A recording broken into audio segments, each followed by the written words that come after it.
المؤتمرات. النهارده احتفاليه كبيره وضخمه. الاحتفاليه طبعا مساعد وزير الداخليه والحاجه الكبيره الدكتور احمد السفير احمد عيسى، حاجات كتير لم مناصب كتيره كلها. والنهارده المؤتمر بيتكلم عن التنميه والسلام. حضرتك المؤتمر طبعا حضرتك ومنصور المستشار منصور والقاضي، المؤتمر هيبقى كبير وكلنا هنشوفه. ايه الهدف من المؤتمر وايه التوصيات اللي هتقدمه المؤتمر للشارع المصري بعد كده؟ المؤتمر بيبقى شراكه بين الاتحاد المصري للرجال الشباب والمجلس العربي للمثقفين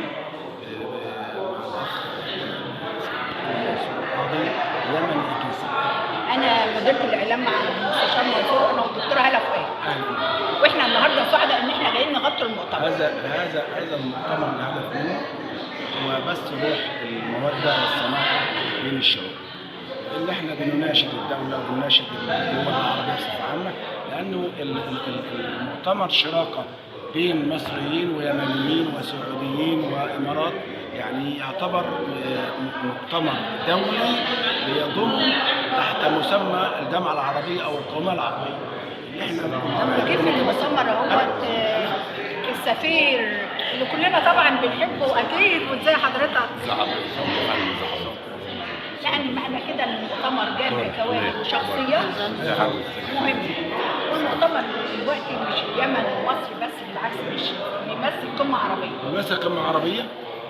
الهدف منه هو نشر السلام كمبدا لنزع الصراعات اللي بين البلاد. يعني احنا عايزين نقول الفوضى والحاجات ما انا ما اقدرش احقق تنميه الا في وجود سلام. ما اقدرش، لان السلام والتنميه لفظين مكملين لبعض او وجهين لعمر بعض. ما اقدرش ان انا احقق تنميه الا في وجود استقرار اللي هو السلام. السلام ده احنا عارفين انه في صراعات داخل الدول بين الدول وصراعات داخليه كمان. فكل سياسه الدوله المصريه بقرارها السياسي هو نشر السلام في الدول وبين الدول ليتحقق تنميه شامله، سواء كانت محليه او دوليه، سواء كانت افريقيه او اسلاميه او عربيه.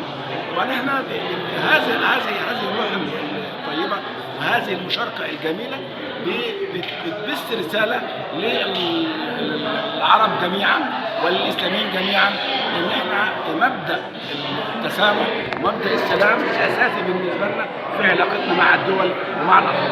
يعني عايزين نقول للناس الداخليه